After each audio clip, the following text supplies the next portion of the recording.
ଏକ ସମୟର କଥା। ଗୋଟିଏ ସୁନ୍ଦର ସବୁଜ ଜଙ୍ଗଲରେ ଏକ ସୁନ୍ଦର ହ୍ରଦ ଥିଲା। ସେହି ହ୍ରଦରେ ଯାଦୁଇ ପରି ନନ୍ଦିନୀ ବାସ କରୁଥିଲା। ନନ୍ଦିନୀ ଏକ ଦୟାଳୁ ଓ ସୁନ୍ଦର ପରି ଥିଲା, ଯିଏ ନିଜ ହ୍ରଦର ସୁରକ୍ଷା କରୁଥିଲା। ତା ହ୍ରଦ ପାଖକୁ ଆସୁଥିବା ଲୋକଙ୍କୁ ସହାୟତା କରୁଥିଲା।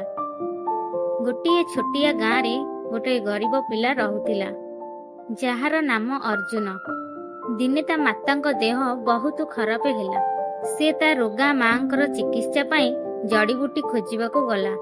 ସେ ଶୁଣିଥିଲା ଯେ ନନ୍ଦିନୀ ପରି ହ୍ରଦରେ ଜଡ଼ିବୁଟି ଅଛି, ଯାହା କୌଣସି ରୋଗକୁ ଭଲ କରିପାରେ। ଅର୍ଜୁନ ଭାବିଲା ସେଠାକୁ ଯାଇ ଜଡ଼ିବୁଟି ଆଣିବ।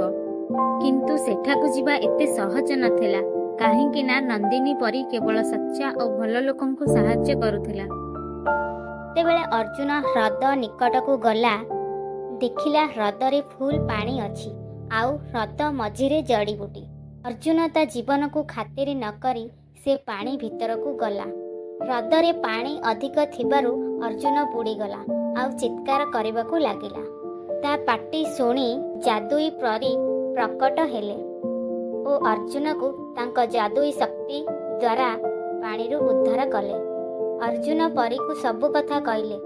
ପିଲାଟିର ମା ପ୍ରତି ଥିବା ଭଲ ପାଇବା ଦେଖି ନନ୍ଦିନୀ ପରି ତାଙ୍କ ଯାଦୁଇ ଶକ୍ତି ପ୍ରୟୋଗ କରି ହ୍ରଦ ମଝିରୁ ଜଡ଼ିବୁଟି ବାହାର କଲେ ଓ ଅର୍ଜୁନକୁ ଦେଲେ। ଏବେ ଅର୍ଜୁନ ପରୀଙ୍କୁ ଧନ୍ୟବାଦ ଦେଲେ ଓ ଜଡ଼ିବୁଟି ଧରି ଗାଁକୁ ଫେରିଆସିଲେ। ଜଡ଼ିବୁଟି ମାଧ୍ୟମରେ ତାର ମା ସୁସ୍ଥ ହୋଇଗଲେ। ଅର୍ଜୁନ ଏବେ ତାଙ୍କ ମାଙ୍କୁ ସବୁ କଥା ଜଣାଇଲେ ଓ ତାଙ୍କ ମାତା ନନ୍ଦିନୀ ପରୀର ସାହାଯ୍ୟ ପାଇଁ ତାଙ୍କୁ କୃତଜ୍ଞତା ପ୍ରକାଶ କଲେ ଓ ପ୍ରତିଜ୍ଞା କଲେ ଯେ ତାଙ୍କୁ ସଦା ମନେ ରଖିବେ।